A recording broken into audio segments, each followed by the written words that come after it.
There's a strange shift happening in the world of computing right now, and the most fascinating part is that almost nobody seems to be talking about it in a loud, dramatic way. There's no single headline announcing it, no massive product launch event, no CEO standing on stage declaring the beginning of a new era. And yet, quietly, steadily, almost invisibly, Linux is beginning to replace Windows in places where it once seemed completely untouchable. Not with a bang, but with a slow, undeniable drift that's changing the foundation of how the modern digital world actually works. If you rewind a decade or two, the idea of Linux replacing Windows would have sounded almost absurd to the average user. Windows was the default.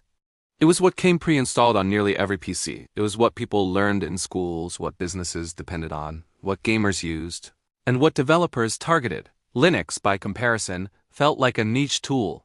It was seen as something for programmers, enthusiasts, or system administrators who didn't mind getting their hands dirty with terminal commands and complex setups.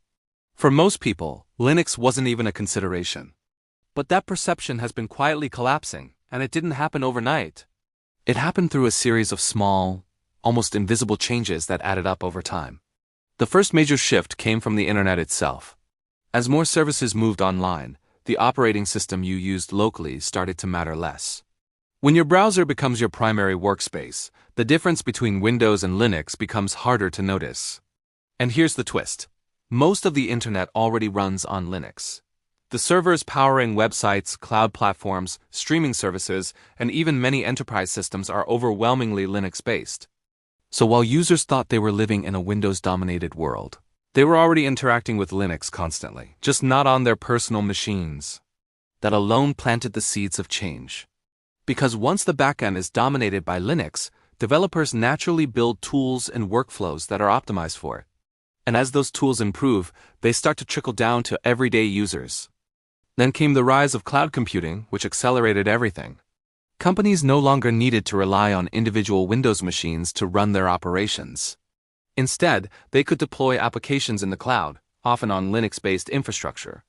This reduced costs, increased flexibility, and removed the dependency on a specific desktop operating system. Employees could log in from anywhere, using almost any device, and still access the same tools and data. At the same time, something interesting was happening on the developer side. Linux became the preferred environment for programming, especially in areas like web development, DevOps, artificial intelligence, and cybersecurity. Tools like Docker, Kubernetes, and countless open-source frameworks were built with Linux in mind. Even when developers used Windows, they often relied on compatibility layers or subsystems to run Linux tools. And eventually, Microsoft itself embraced this reality by introducing the Windows subsystem for Linux, essentially admitting that Linux was too important to ignore. That moment was more significant than it seemed.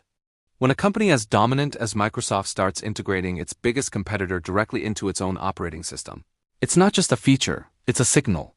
It's an acknowledgement that the center of gravity is shifting. Meanwhile, Linux itself was evolving. It became more user-friendly, more polished, and more accessible. Distributions like Ubuntu, Linux Mint, and Fedora started focusing on simplicity and ease of use. Installing Linux became easier than ever, often requiring just a few clicks. Hardware compatibility improved dramatically. Drivers became more reliable. Software availability expanded. And for many everyday tasks like browsing, streaming, office work, and even light gaming, Linux became more than capable. Speaking of gaming, that was once considered one of the biggest barriers preventing Linux from gaining mainstream adoption. Windows had a near monopoly in gaming due to DirectX and widespread developer support, but even that is changing. With the introduction of technologies like Proton from Valve, thousands of Windows games can now run on Linux with minimal effort. The Steam Deck, a handheld gaming device running Linux, has further pushed this shift by proving that Linux can deliver a high-quality gaming experience without relying on Windows. What's fascinating is that many users interacting with Linux today don't even realize it. Chrome OS, for example, is based on Linux. Android, the most widely used mobile operating system in the world, is built on the Linux kernel. Smart TVs, routers, IoT devices, and even some cars run Linux under the hood. The operating system that once felt like a niche tool for tech enthusiasts is now everywhere, quietly embedded in the fabric of modern technology. But the most interesting battleground remains the desktop. That's where Windows has historically been strongest, and it's also where the shift is the most subtle.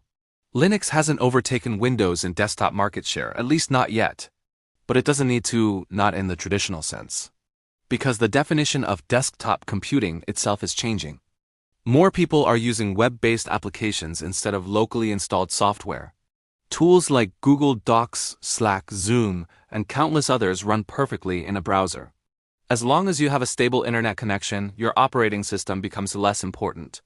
And in this environment, Linux has a unique advantage. It's lightweight, customizable, and often faster on older hardware. This makes it an attractive option for users who want a smooth experience without needing the latest expensive machine. There's also a growing awareness around privacy and control. Windows has faced criticism over data collection, forced updates, and system restrictions. Linux, being open source, offers transparency and freedom that proprietary systems simply can't match.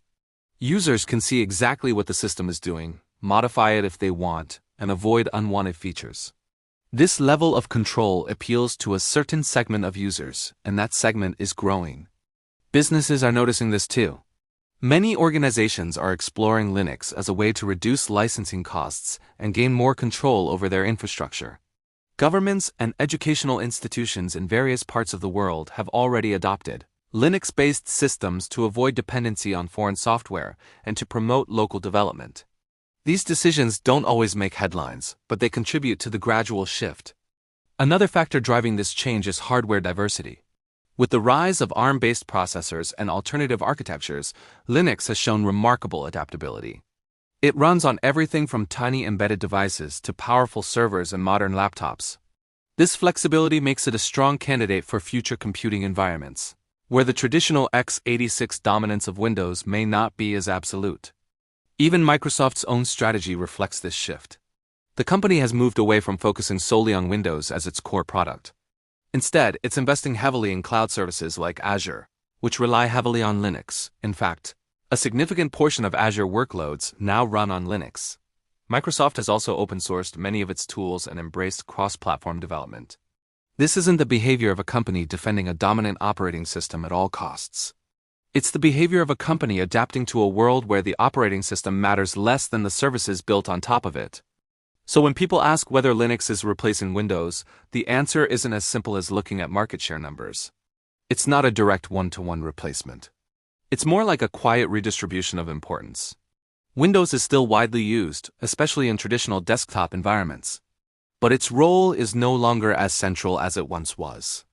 The ecosystem has expanded, diversified, and shifted in ways that favor Linux. And perhaps the most intriguing part is how unnoticed this transition has been for the average user. There's no dramatic moment where people suddenly switch from Windows to Linux en masse. Instead, they gradually rely more on web apps, cloud services, and devices that happen to run Linux underneath. They interact with Linux every day without thinking about it. And over time, the distinction between operating systems becomes less relevant. This doesn't mean Windows is disappearing, far from it. Windows remains a powerful and important platform, especially in enterprise environments and for certain specialized applications. But it's no longer the uncontested center of the computing universe. It's one player among many in a much more complex ecosystem. What we're witnessing is not a sudden revolution, but a slow evolution. Linux isn't replacing Windows in a dramatic headline-grabbing way. It's doing it quietly, strategically, and almost invisibly. It's becoming the foundation rather than the face, the engine rather than the interface. And that's why no one seems to notice. Because the change isn't happening where people are looking. It's happening underneath, in the infrastructure, in the cloud, in the devices we use every day without thinking. It's happening in the choices developers make, in the tools companies adopt, and in the systems that power the digital world. By the time most people realize what's happened, the shift will already be complete. Not in the sense that Linux will have won and Windows will have lost, but in the sense that the very idea of that competition will feel outdated. The future of computing isn't about one operating system dominating everything. It's about a diverse ecosystem where Linux plays a central, often invisible role. And in that future, the question won't be whether you're using Linux or Windows. The question will be whether it even matters anymore.